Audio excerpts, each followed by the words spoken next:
It's a system of mountains intersecting between Europe and Asia.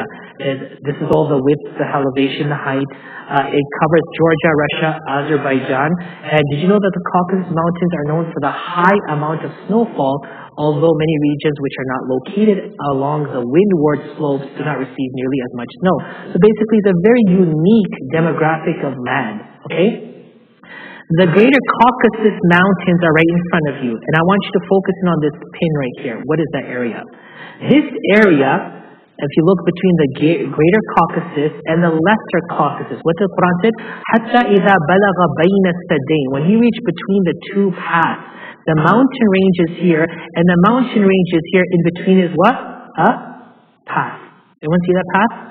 It's an open path covered by two types of mountain ranges. It's called Dajjal Gorge. What is it called, everyone? This is an ancient picture of Dajjal Gorge. And there is reminiscence of something which doesn't make sense. Why would that be there in the middle of nowhere?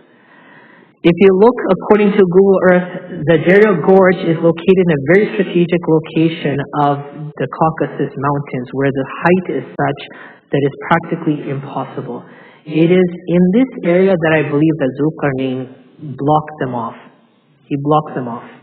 If you look at it according to current times, it's called the Gates of Alexander. What is it called? Bab Qarnain. The Gates of Alexander. He enclosed them between the mountains. He didn't enclose them in a wall. He enclosed them between the mountains by the two highest elevations. And he said, قال هذا رحمة من ربي. This is Allah's mercy.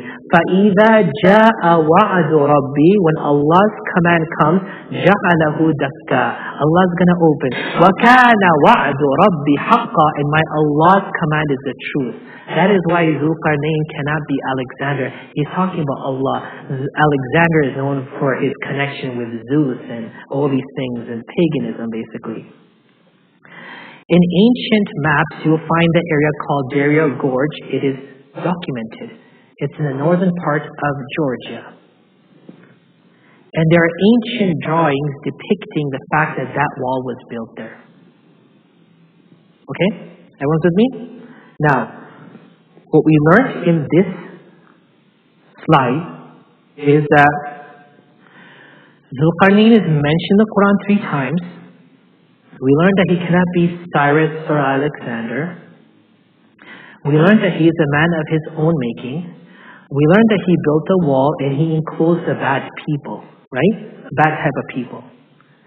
And we learned that that wall, most likely not my saying, but also ancient historian and scholar saying, after the 4 or 5 breakdowns, is in the Caucasus Mountains. The name of the people who identify themselves are known as the Caucasians. They are a certain type of people that the Quran is referencing to. Allah said that that wall is never going to last. Do you all believe me? Do you believe the Quran? فَإِذَا جَاءَ وَعْدُ رَبِّي جَعَلَهُ دَكَّا. When Allah's promise comes, He will make it level. And I'm going to prove to you now in the final slide, the final set of slides, that that has already started happening. How many of us know Allama Iqbal? How many of us know him to be more than just a poet? He was a philosopher, a politician, an academic, a barrister, a scholar, a man who lived from the 1800s to the early 1900s. Great man. Great man. Some of his quotes is, the ultimate aim of the ego is not to see something, but to be something. He also said, words without power is mere philosophy. He also said, nations are born in the hearts of poets, they prosper and die in the hands of politicians. An interesting man.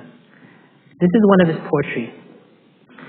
Khul ge Ya'juj wa Ma'juj ki lashkar tamam, chashme muslim dekh le tafsir harf yansilun. Set loose are all the hordes of Gog and Magog. To the Muslim eye, manifest is the meaning of the word yansilun. What did the Quran say? وَهُمْ مِنْ كُلِّ هَدَبٍ يَنْسِلُونَ. They'll be coming down every path and every passage. In 1917, Allama Iqbal said, they're out. This man wasn't just a poet. He wasn't a spoken word artist. He was a man who had depth and knowledge. Kul ke Ya'juj wa Ma'juj ke lashkar tamam. They're out. Chashme Muslim dekh le tafsir harf yansilun. If you don't understand the tafsir, says go look at the word yansilun. Do you understand this? So, we are now going to cover Gog and Magog. Do you guys want to do that, inshallah? Cover Gog and Magog? Let's do that, inshallah. Let's cover them. And let's, inshallah, try to wrap this up before Asr prayer. So, we talked about Dajjal. We learned he is a person. He has this beast with him. He's a beast of a person. He has this thing called Jassasa. The Prophet saw him doing tawaf on the shoulders of this thing. Isa was different. Because remember the two shoulders Isa was on? You know what that means? Because he will come down on the shoulders of two angels. Isa will come down on the shoulders of two angels to the minaret. And then he will call for a ladder. And the people will say, if you are Isa, you came this far, why don't you just come over? Why didn't the angels drop you off? It's like Amazon Prime brings it, but they leave it on the sidewalk. Why didn't they just deliver it to the door? So what happens is that he will say that he is now, he's a human, but he's in need of help. And the story goes from there. Anyways, we learned about Dajjal. We learned about Dzul Qarnain. Now let's learn about the people he enclosed. Who are they? We're going to learn who they are historically, the two times they're mentioned in the Quran, what are their traits, what did the Prophet Muhammad say about them, and the context of their timeline. Now, when you look into the book of Ezekiel, in the Old Testament, there is reference to Gog and Magog. It's a collection of visions and prophecies of the prophet Ezekiel, who was captive in Babylon during the enslavement of the Israelites. I'll just read to you these 7 verses. I don't want to go through the whole thing, there's more. The word of the Lord came to me, says the prophet, Son of man, set your face against Gog and the land of Magog. The prophet is being told, go against Gog and Magog. Okay? And he says, this is what the sovereign Lord says. I am against you, Gog, chief and prince of Meshech and Tubal. I will turn you around, put hooks in your jaws, and bring you out with your whole army. Allah is saying He's against Gog and Magog. Allah is saying He's going to pull them out. Your horses, your horsemen fully armed, and a great horde with large and small shields, all of them brandishing their swords, talking that they're going to bring out violence with them. Allah said, I'm going to pull you out. You're going to come out. And Allah is talking about how they're going to spread this violence. Persia, crush and put will be with them, all with shields and helmets. Also Gomer with all its troops, and Beth Togarma from the far north with all its troops. There are many nations with you. So in ancient biblical Old Testament, it's talking about a prophet who Allah is saying to watch out for Gog and Magog. He's saying that they're going to come out and they're going to be fully equipped and armored, and they're going to do what we call fasad. What do we call? Fasad. Inna Ya'juj wa Ma'juj mufsiduna. They're doing fasad. Fasad. Remember that word, fasad. I'm not going to keep on reading the scripture. We don't have much time. It talks about, and you will advance upon my people Israel, like a cloud covering the earth. This shall happen on that distant day. I will bring you to my land, that the nations may know me when, before their eyes, I manifest my holiness through you, O Gog. Okay, what does that mean? That Gog and Magog will be the means of advancing the Israelites' restoration for the emergence of what is to happen. Okay? This needs time to go through the text. On that day when Gog sets foot on the soil of Israel, declares the Lord God, my raging anger shall flare up. They will declare the Lord who? Who will they declare the Lord? Who? Thank you. Gog and Magog will come forth to Israel and declare the Lord is Dajjal. And that's why my raging anger shall flare up. In Ezekiel chapter 39, I will take you far from the north and lead you towards the mountains of Israel. You shall fall on the mountains of Israel, you and all your battalions and the people who are with you, and I will give you as food the carrion birds of every sort and the beasts of the field. I will make my holy name known amongst the people of Israel. This is just text that we need to go through, but I'm just letting you know, in ancient texts they were described. On that day I will assign to Gog a burial site. Allah is saying they will die in Israel. The valley of the travelers, east of the sea. I shall block the path of travel. From there Gog and all his multitude will be buried. According to the hadith of the Prophet Muhammad sallallahu alaihi wasallam, and I'll just say because we're here, is that when Gog and Magog, let me just summarize it because time is less. Gog and Magog have beef with Allah. Who did they have beef with? Allah. Because Allah has humiliated them by getting them imprisoned. So they're out right now and they want to take revenge on who? On Allah. They want to take revenge on God. They have nothing else. But you need partnerships in this world. So they have a partnership with Dajjal. Remember Dajjal's first day will be like a year? That 1 year is setting the stage. And then there's going to be a second, that's going to be the month, setting the stage. Then there's going to be a third, like a week, setting the stage. Gog and Magog are scratching Dajjal's back because Dajjal has promised, I'll scratch your back. Does that make sense? You help me come forward, I will help you conquer Allah. The hadith says that when Dajjal will be killed, my analysis is that all the work they did for Dajjal, and Dajjal dies. It's like you bring Steph Curry to the team, in the first second of the game, he breaks his ankle. Allah forbid, it shouldn't happen. But, it's like we spent all that money, what just happened? We just lost everything here. So you spend so much money and time getting this thing ready, and the guy dies. And so it says in hadith, Gog and Magog will come out. That means they'll say that we are who we are, and they're going to wage war with Allah directly now. It is said that they will shoot arrows into the sky. I'm going to explain everything to you. It is said that after Allah kills all of them, the Bible, not the Bible, the Old Testament says in verse number 12 of Ezekiel, the house of Israel shall spend 7 months. How many, everyone? 7 months burying them. 7 months it will take to get rid of their bodies. The hadith of the Prophet says that when they die, the whole earth will be full of stench and nastiness.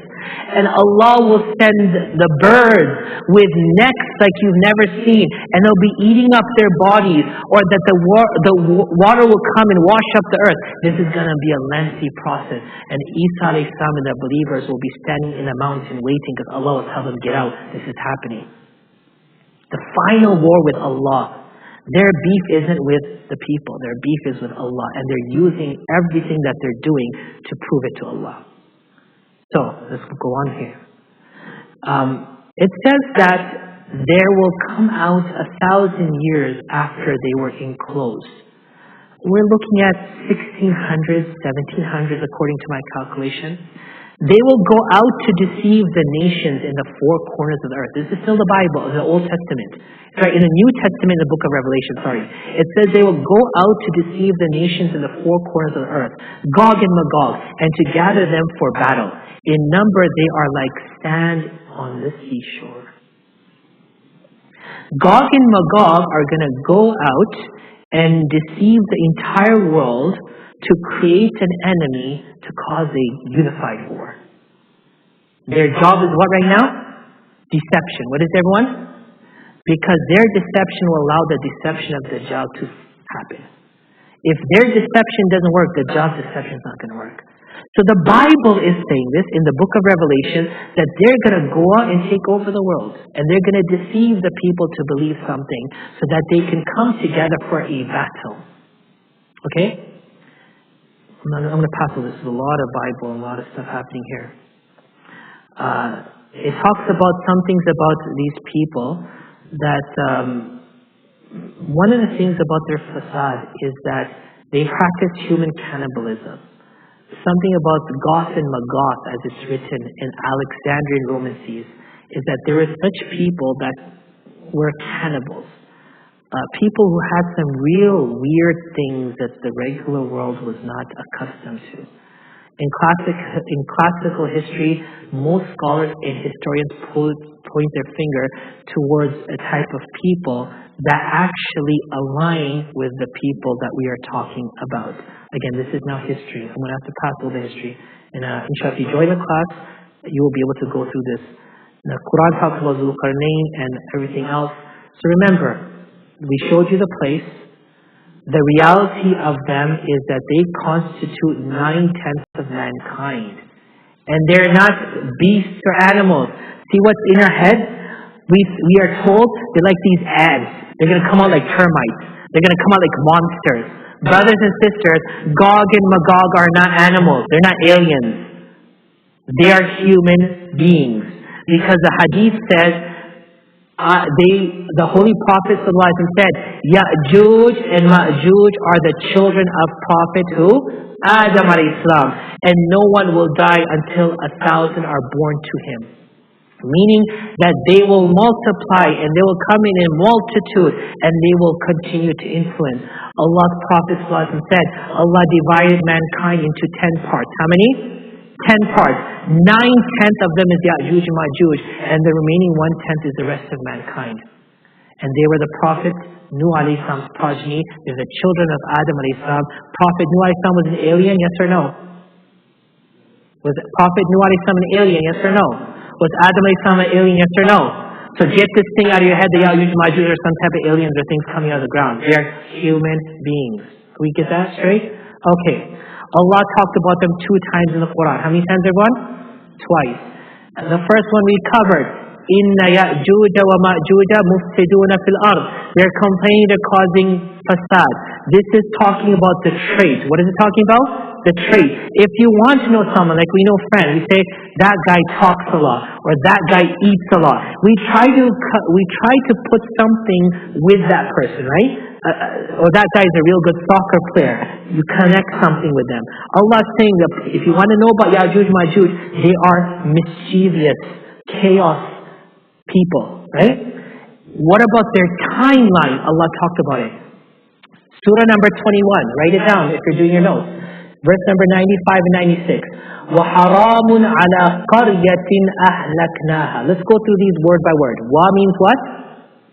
And. Haramun means forbidden. Ala means on.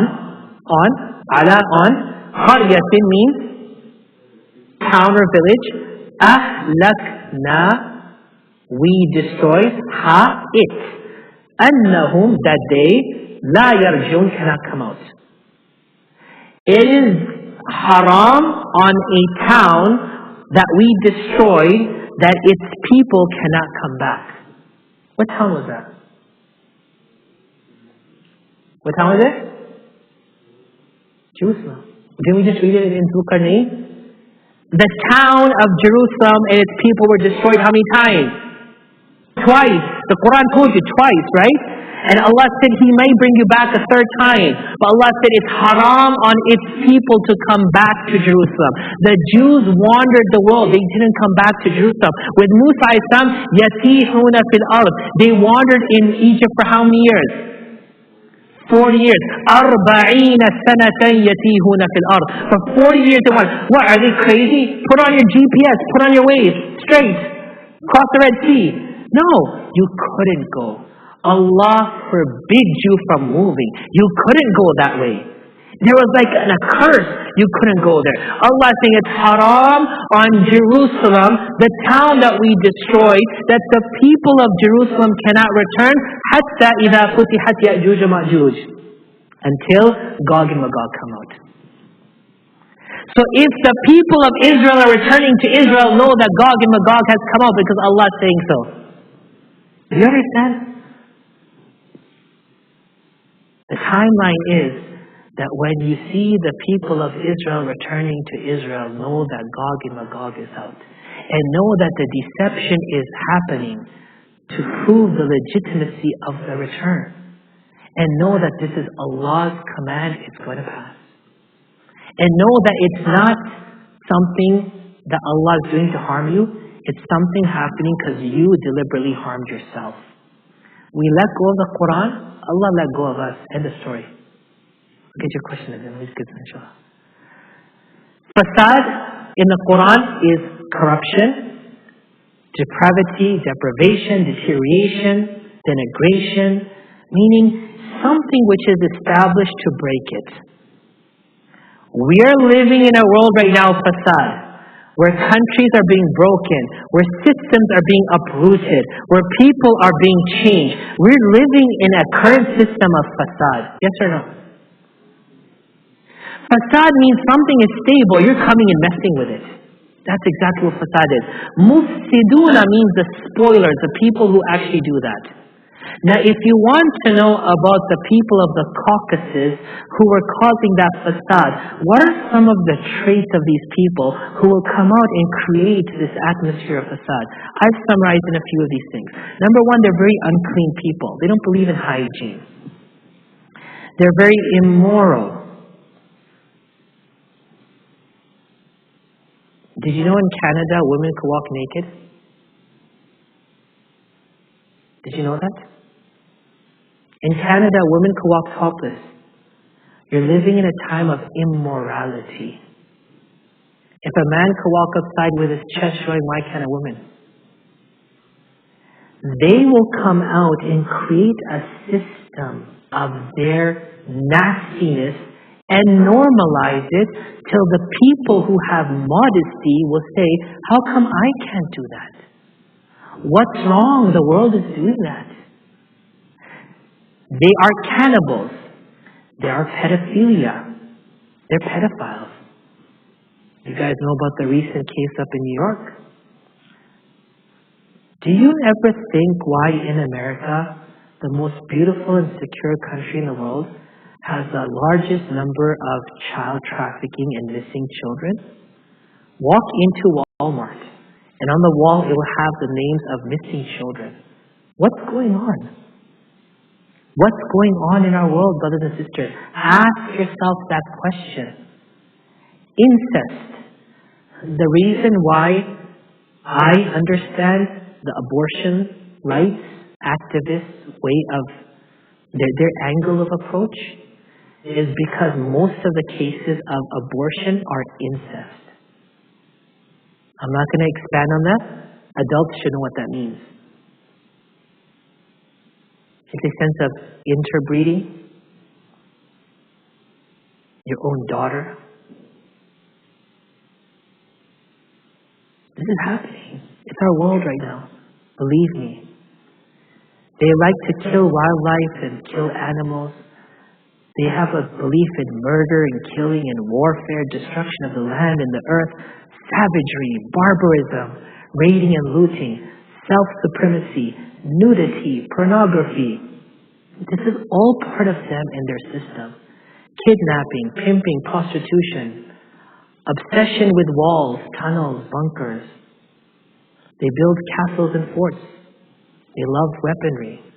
Their obsession with their own kind. Influencing and indoctrinating the world. They control the flow of information. They control fashion and makeup, sisters. Yes, they do.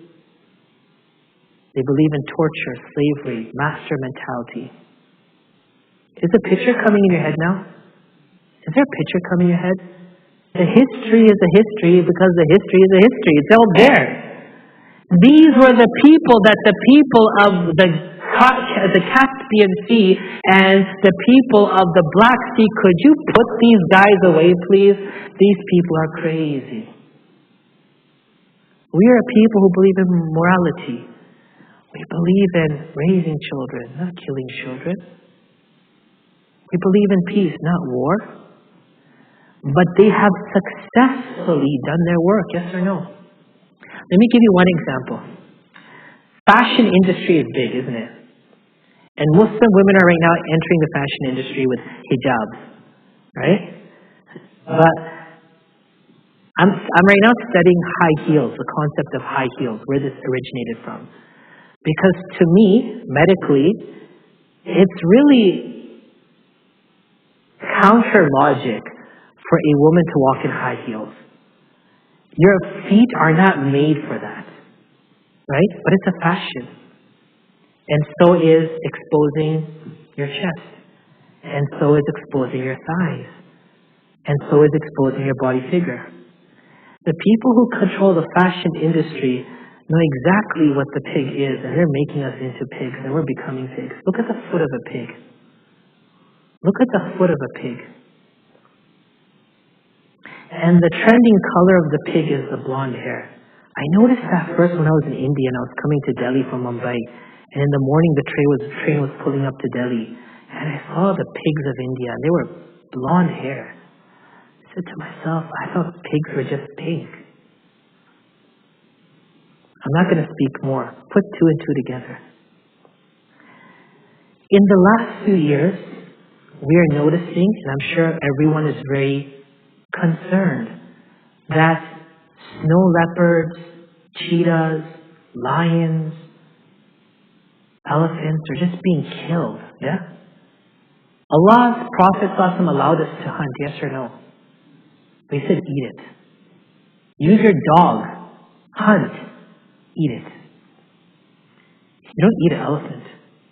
You don't eat cheetahs. You don't eat exotic animals. And recently we've been seeing in the news certain politicians or people who are pulling up with their guns, killing exotic animals. In the last 45 years, we've killed 60% of wildlife. I don't know about you, but I don't agree with that. Why are you killing these animals? The mentality of Gog and Magog is we're going to tell God, we're going to kill everything that you own. What are you going to do to us? This is now the war with Allah. This is openly the war of Allah. In addition to that, our earth is losing itself. Our water has become toxic. Our environment is polluted.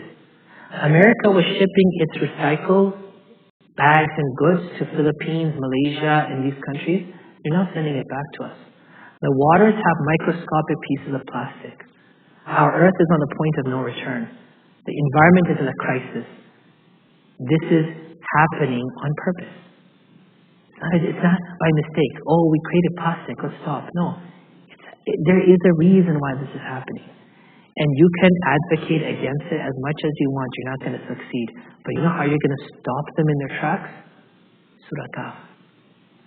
I have promised the Muslims, there's a whole reason I'm doing this. Get back to your Quran. Allah will make you the means of saving this world. Saving another generation. And if you are the same complacent people saying, oh, the Prophet said it's going to happen, so it's happening, so what should we do? Why didn't it happen in your grandparents' time? Why didn't it happen in their grandparents' time? They were doing something right that you and I are not doing today. That's why it's happening in our time. Now, how can I claim beyond Allama Iqbal and everything else I'm saying that Gog and Magog is out? How could I claim that? If I told you that the Prophet Muhammad himself said it, would you believe me? According to hadith of Zainab bint Jahsh, this is in Bukhari, that the Prophet once came to her in a state of fear. This narration has many angles. He said, La ilaha illallah. What did he say, everyone? La ilaha illallah. Then he said, Waylul lil arabi min sharrin qad iqtarab. Arbuka naso. May the Arabs be destroyed. The evil has come. What is he talking about? In one of the narrations is he was sleeping in her house and he woke up and he was sweating and he was red. And he said, La ilaha illallah. Waylul lil arabi min sharrin qad iqtarab. Futihat min radmi ya'juj wa ma'juj mithla hadihi. He's saying, there is no God but Allah. The Arabs are destroyed. Gog and Magog's hole has opened. And he did it with his finger. He made a circle by pointing with his two fingers. He did what we call in Arabic the number 90. The number 90 is where the thumb meets the index finger. This is called 90. This is called what, everyone? 90. Just remember the sign. If we have time, I might show you a few other slides, which I don't want to, but I'll show you. This is called 90, okay? At one time, I'm going to pass through all these hadith. He's talking about it. He made the forming of 90 or 100 with his fingers. Explain that. Ibn Abbas reports that the Prophet was performing tawaf around the Kaaba on his camel. And every time he went to the black stone, he pointed to it with his hand and said, Allahu Akbar. When he was teaching the Sahaba, he was pointing it with his hand or with his staff. And Zainab radiallahu anha said, the Prophet said, an opening has been made in the wall of Gog and Magog like this, with his thumb and index finger, forming the number 90. Do you understand how severe this is? I'm going to move on. Hadith from Muslim. Same hadith. Gog and Magog has opened up so much, and he made the figure of 90. Dzul Qarnain said, Allah's going to break it. Yes or no? Prophet said it's open. So from the time of the Prophet it opened. It started. The process started. Hudayfa bin Usayd al-Ghifari reports the Prophet came to us and we were busy in something. He said, what are you discussing? They said, we're discussing the last hour. He said, it will not come until you see 10 signs. He said, the smoke, meaning the Qarnain Mubin, the great war, the Dajjal, the beast, the rising of the sun from the west, the descent of Jesus, Gog and Magog, landslides in 3 places, the east, the west, and one in Arabia, and the end which will be a fire which will bring forth people from Yemen and drive them to their place of assembly, which is the day of Qiyamah. Now some people say, based on this hadith and another hadith from Imam Muslim, where it says when Dajjal will be killed, Allah will reveal to Isa alayhi salam, go to the mountain with the believers, because Gog and Magog are out. So many scholars don't talk about this because they say Gog and Magog have not even come out yet. They'll come out after Dajjal. But if you put the text in its right order and understand history and the existence of a people who cause chaos and the re-existence of chaos and deception in the preparation of the arrival of Dajjal, you'll realize that they are out. The difference, what I say is that Gog and Magog at that time will say this is who we truly are. Right now they're working under the shadows. Tomorrow they're going to say this is who we are. Does that make sense? So what happens is in this long hadith, the Prophet ﷺ talked about Dajjal. Should I go through this hadith? We talked about Ibn Qasr and everything else, about Syria and Iraq. Mischief will spread right and left. What's happening in Syria and Iraq? I don't want to go more into that. He talked about the days that will be like 1 year, 1 month, 1 week, and the rest of the days will be the same. It means the succession of power will churn 3 times. And I can only speak about that in the final part, which I'm not going to do today, which only the people who attend this class will be able to understand my thoughts of it, inshallah. But the Prophet ﷺ talked about this whole thing. He talked about this thing here. Let me tell you. The clouds... Okay. He will then command the sky. So Dajjal will control the clouds and the rain. He will grow crops. In the evening, he will send the animals in the morning. In the evening, they'll come and their udders will be full of milk. He will then come to a people and invade them, but they will reject him. He will go from them and they will then be full of problems and droughts. Like if they reject Dajjal will put hell on earth for them, basically. He would walk through the wasteland and he would bring forth treasures. The Prophet in this lengthy hadith is talking about everything about Dajjal, but we're talking about Gog and Magog here. And then he says here that under such conditions, Allah would reveal to Jesus that I've brought forth amongst my servants such people against whom none will have the ability to fight. Then go to Tur, mountain of Tur. Allah would then send Gog and Magog. They will swarm down from every slope. And then remember Lake Tiberias, they'll drink out for it. And the last one will say there was once water there. The hadith has it structured in a way that you may think that this is going to happen then. Why is Lake Tiberias drying up as we speak? Why is it almost empty? Why has mischief come back on this earth? Again, as I said, it's all serving as a gauge that's allowing people to understand that this is happening. And when Isa comes told to go up, they will come out in their full true color to wage war with Allah. What will they do? Let me show you the hadith. According to Jabir radiallahu ta'ala, it said Gog and Magog would walk until they come to the mountain of Khamar. It is in Bayt al-Maqdis. And they would say, we have killed those on the earth. Let us now kill those who are in the sky. They will throw arrows in the sky and the arrows will come down with blood. Does that make sense to anyone? I'm going to shoot an arrow in the sky and the arrow is going to come down with blood. Does that make sense to anyone? Yes or no? What did the Prophet Muhammad say? Convey my words to people, one day they will understand this. Meaning that Gog and Magog, when Dajjal dies, they're going to wreak havoc on this earth and they're going to say, God, we were out for you, now we're coming to kill you. Does that make sense? They will shoot something in the sky and they will get an indication that they've hit something. Does that make sense? If I put it all together for you, brothers and sisters, what we know thus far is that Ya'juj and Ma'juj are two disbelieving tribes from the people of Adam alayhi salam. Yes or no? They are using mischief on this earth. Yeah, they're spreading mischief on this earth. They're used to doing that. Yes or no? Allah told Dzul Qarnain to lock them up. Yes or no? The Prophet ﷺ said a hole open. Yes or no? The Prophet ﷺ said their emergence will be in huge numbers, meaning that they will have global dominance. The Sea of Galilee drying up is a gauge of showing how far they've advanced. Coming out after the death of the Antichrist means that they're exposing who they are.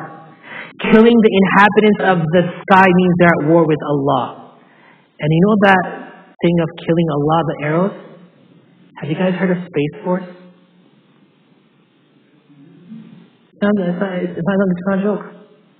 There is no condemnation to the billions of dollars being allocated to Space Force. There is going to be a war with Allah. It's ongoing. But they will press their buttons and they will launch nuclear missiles in the space. And they will get their indication that we've killed Allah. They're exploring the universe to find out where He is right now. We want to see Him. Allah saying, bring it on. وَمَكَرُوا. Who are these people? وَمَكَرُوا. وَمَكَرُوا. Who are these people? وَمَكَرَ اللَّهِ. They're planning something. Allah saying, I'm planning something too. And my plan is going to work. But they're going to go all 9 yards. They're going to go literally 1 yard from the touchdown line. And they're going to be doing the dance before they spike the ball. But guess what? Allah's going to intercept that ball. And Allah's going to take it down to the opposite side. And it's going to happen. This is not a mystery. This is happening. Going forward, I have 3 videos which I don't think I should show you, but check up on YouTube the Sea of Galilee and how much it has dried up so far and how the Golan Heights in these areas are being affected. The Jordan River, which was leased for free by the king of Jordan to the people of Israel, is no longer being allocated for free. That's causing another problem there. The Prophet ﷺ said that, and I forgot one thing. You know when they wage war with Allah and the blood comes on the thing, they'll say, we killed Allah. Allah will then put like a small dot on their neck, like a mole, and it will start hurting them, and they all will die. They're going to just die like that. And when they die, the earth will stink.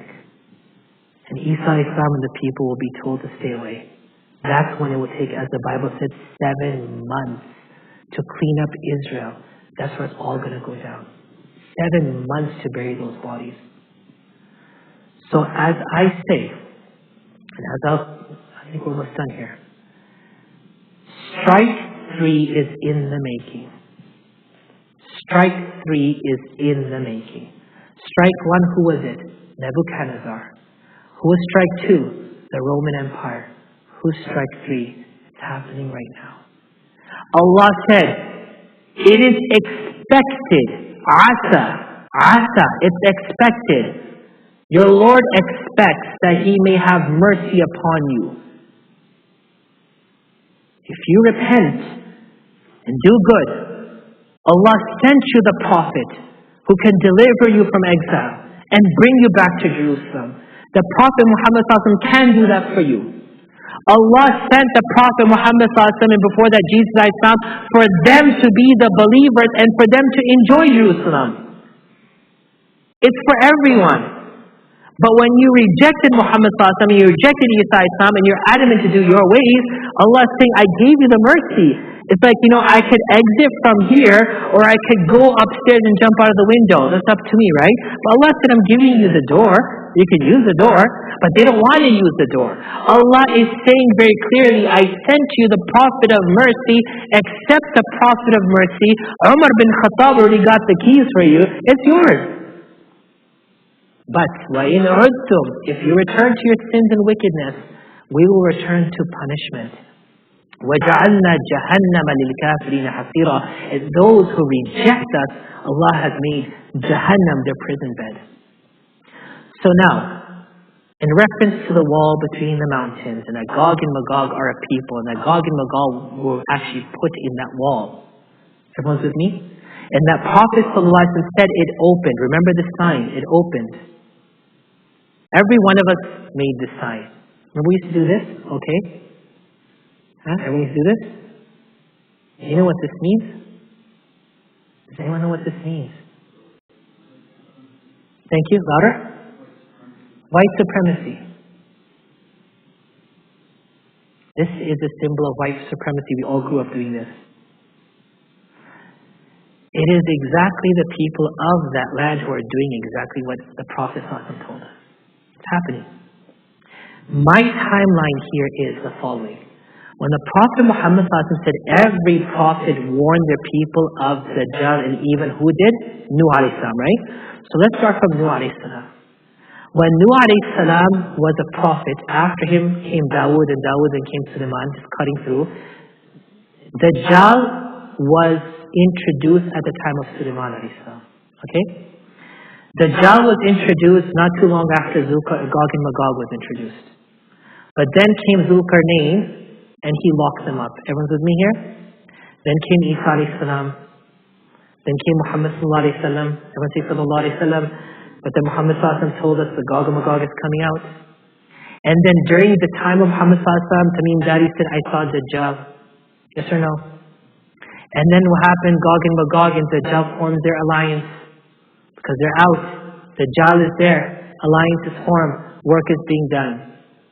Now Dajjal's work is being done for Dajjal to come. When Dajjal comes, Isa Islam will come. When Isa Islam comes, then Gog and Magog will basically come out, because Dajjal will die. In the hands of who? In the hands of who? Isa Islam. Then Gog and Magog will die in the hands of who? Allah subhanahu wa ta'ala. You don't need to do anything. This is not a call for jihad or anything. This is a call, read your Quran. Read your Quran. Read your Quran and stop this from happening. Don't read Quran. Allow the vice to continue moving. After Gog and Magog goes, Isa alayhi salam, and I'll just tell you this, it will be such a beautiful life. But guess what? That life is not something we're going to see. Because based on the traditions, only a handful of hundreds of people will be alive. Because you know that war that's coming?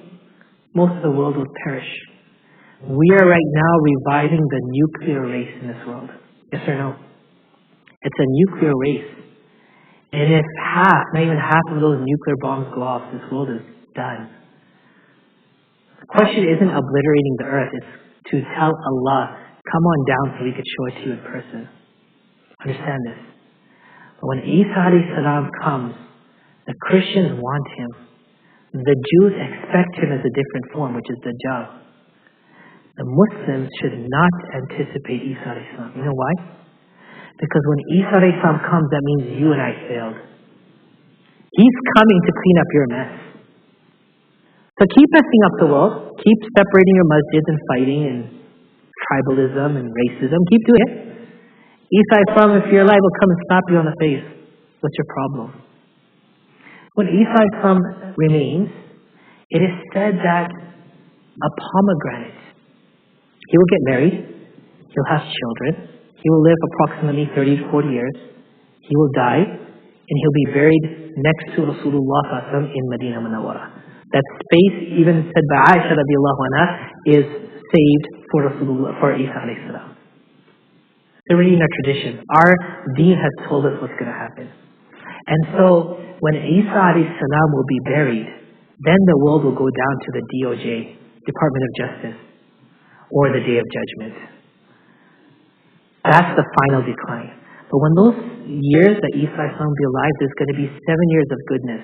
And the reason I say nuclear warfare is because one of the effects of nuclear is that things become bigger.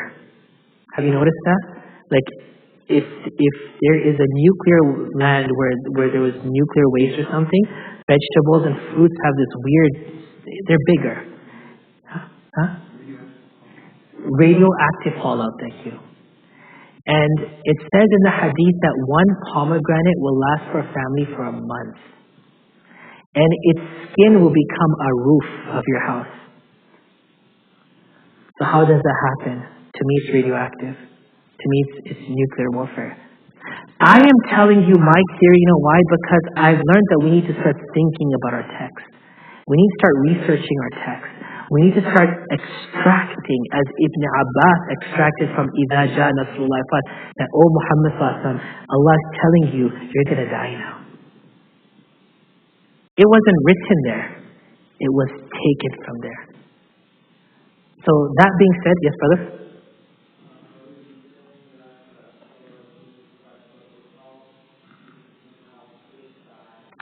Thank you. Thank you.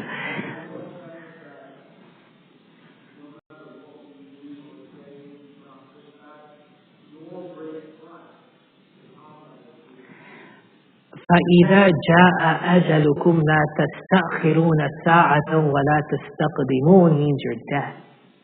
When your death comes, you can't move it 1 second forward or 1 second back. The day of judgment, Allah hasn't told us. The Prophet ﷺ gave us time. If everything goes south right now, day of judgment could come literally tomorrow. Allah could wrap everything up and it could come tomorrow. Because the Prophet ﷺ said that this world will exist until one person is saying, La ilaha illallah.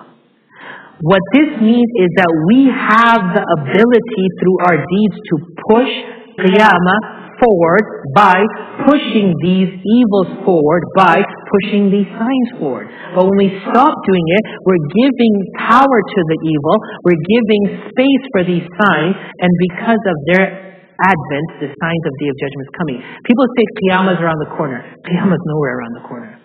Qiyamah will literally come around the corner when Jesus a.s. comes. Right now we are in the signs, the first phase. Yes, the Prophet Muhammad said, "Bu'ithu ana wasa'ati kahatain," that Qiyamah I have been sent like this, meaning that from my time to Qiyamah, there's nothing major going to happen now except for these signs. Like no other prophet's going to come. Like I'm like the last stop now. Now we're getting there. But Qiyamah's final happening depends on our deeds. It all depends on our deeds. Gone are the days when tyrant rulers came on the earth in Iraq and the people fasted and prayed and read Quran and they were removed by Allah. There was no need to fight. Even in Islam, when it talks about warfare, it wasn't about killing. The Sahabas never killed a single person. Did you know that? The Quran says it.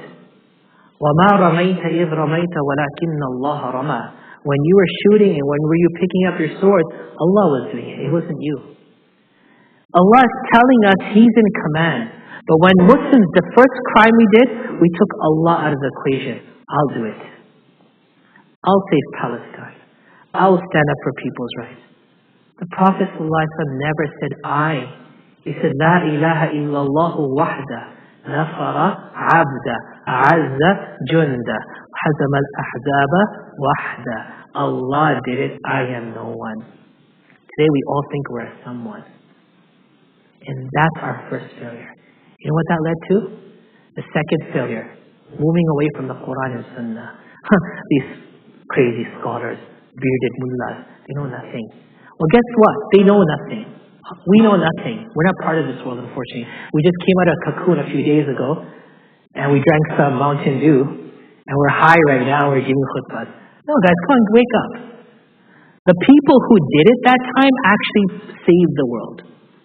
There was no need of battles and politics. They saved the world. So you all can do that if you come. My whole purpose of doing this was our world is falling into utter disarray, deception, and we are actually not able to see these lines. If you cannot see the truth from falsehood right now, I promise you, you will never be able to succeed against Dajjal. If you cannot save yourself from the precursor of Dajjal, we're done. We're all done. And that's why in this holy month, I'm always saying one thing. Go back to your Quran. Hold on to your Quran as you would hold on to your cell phone. It's the only solution for you. Allah didn't need to tell you that. Allah wanted you to experience that. Allah didn't need to tell you that fasting restores your immune system, restores your digestive system, helps you, and benefits are there for you. Allah didn't need to tell you that. Let the researchers research. Let them do intermediate fasting. Let them fast 2 days a week. Rasulullah told you just do it. Why? Because you should experience the benefit. I don't need you to tell me the benefit. But we don't want to touch it. How many of us would even miss the fast of Ramadan? But now the world is fasting. The world is fasting. They're talking about the benefits of fasting. Yeah. My Prophet ﷺ said it. In Europe, they're selling something called the natural toothbrush. You heard about that, right? It's called a miswak. How many of us didn't want to hold a miswak because it looked backwards? And they're saying, yeah, this thing has something good in it. We didn't want to take our Aquafina bottle into the bathroom and job and do istinja because people say, what are you doing with a water bottle? Baba Ali has a good segment on this. If you listen to Baba Ali's comedy, he talks about how in his workplace he holds a whole bunch of these bottles and his employee goes, why do you have all these bottles for? And he's like, istinja? And he's like, what's istinja? We don't want to talk about istinja because it sounds very backwards, right? But the West is now saying wash your rear end when you go to the bathroom. It's the most best thing for you. And they're introducing the washing system. Our deen was do and experience and know. Our world now is know it first and then do it. That's how far behind we've come. So I didn't want to do this, but I'm going to do this part just because we have some time. Because we didn't go into the historical text and go read every hadith. I just want to show you a bit of how things are happening right now.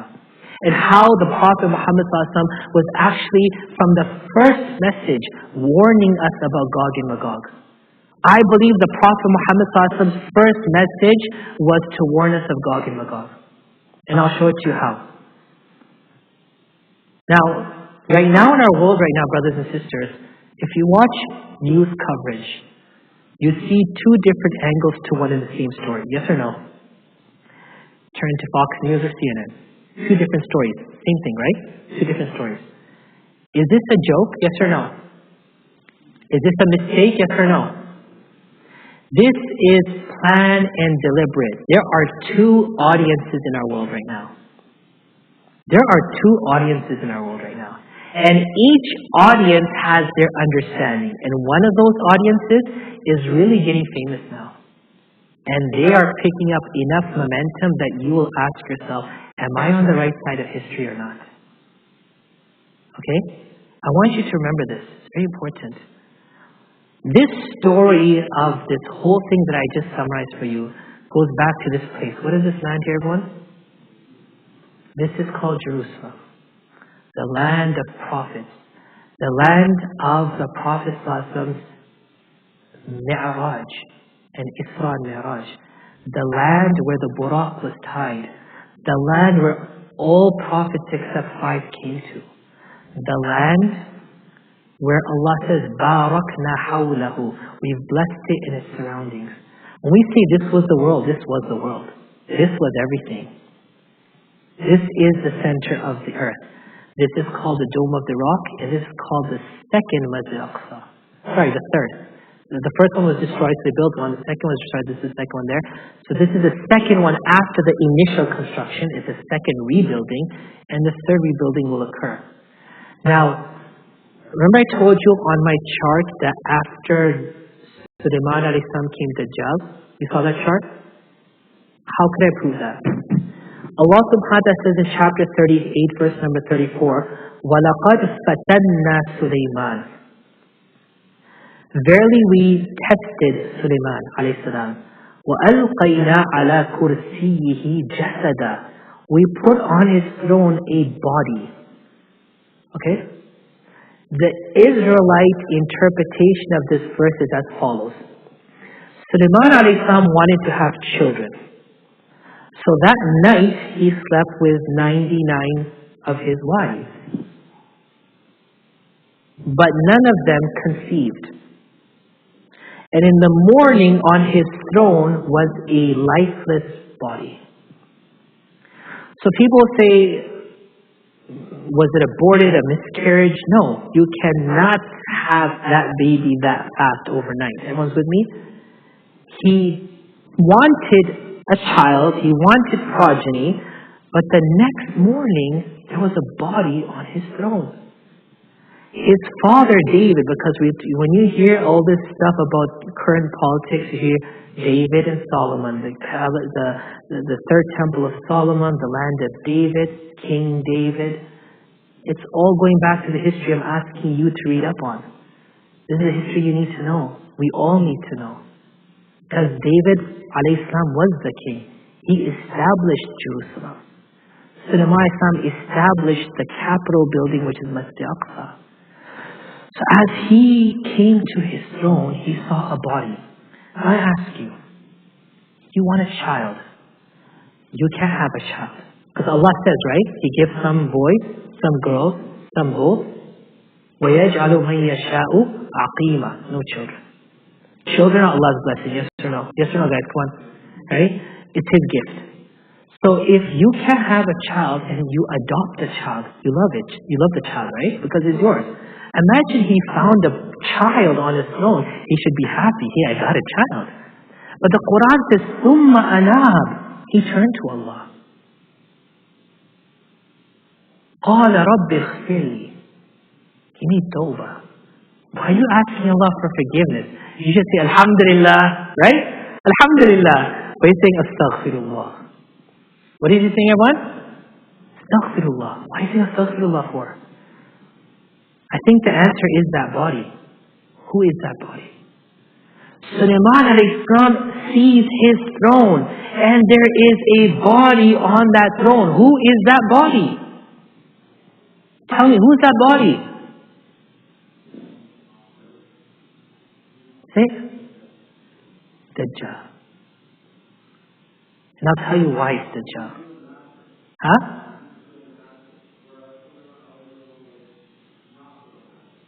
Well, I'll explain to you that. Yes, you kind of summarized something right now. I'll just hold off on that. Let's read the Quran, what the Quran says. قَالَ رَبِّ اغْفِرْ لِي وَهَبْ لِي مُلْكًا لَا يَنْبَغِي لِأَحَدٍ مِّن بَعْدِي. Oh Allah, forgive me. What did he say, oh Allah? Forgive me. And as a prophet, he said, give me a kingdomship no one else could have after me. Give me mulkan. Kingdomship. لا ينبغي لأحد من بعدي. I don't care what happened before me. No one after me will have this kingdomship. Why is he asking Allah for kingdomship? When we learned prophets were away from the dunya, yes? Prophets didn't love the world. Prophets gave the wealth away. Why is he asking for wealth? Ask yourself, why is he asking for wealth? And why is he saying, Allah, I want such wealth, such power, no one could have it like me? Because he wanted to teach you and I that the powers Allah will give him are boundless and the powers of Dajjal will be bounded. Sulaiman alayhi salam flew with the wind. Dajjal will fly with the plane. Sulaiman alayhi salam controlled the devils and the jinns. Dajjal will only have control on the people he can manipulate. Do you understand what I'm saying, everyone? Yes or no? Dajjal will be limited. His power will be massive, but he will be limited. So Allah gave Sulaiman alayhi salam to you and I to teach us that what Sulaiman is, Dajjal isn't. Sulaiman is my kingdomship. My kingdomship shown through Sulaiman alayhi salam, and Dajjal's kingdomship or deception will be limited to his area of deception. What did he say? Allah, give me a kingdom which is not fit to be inherited by anyone after me. The hope of the palace of Solomon in the revival of the palace of Solomon, the temple of Solomon, and for Dajjal to rule from the temple of Solomon is because Sulaiman had a power that's only fit for the true king, and that true king has to be the true God, the God known as the Messiah, the so-called God. So Allah says to us, did Allah need to tell us the details? He gave us the details here. What details? Allah says, we made the wind subservient to him. It made his command to run gently wherever he desired. Allah gave him, forget jinns, shaitans. He controlled shaitans also. He got the shaitan and said, build this, do this, dive here, extract that from the ocean.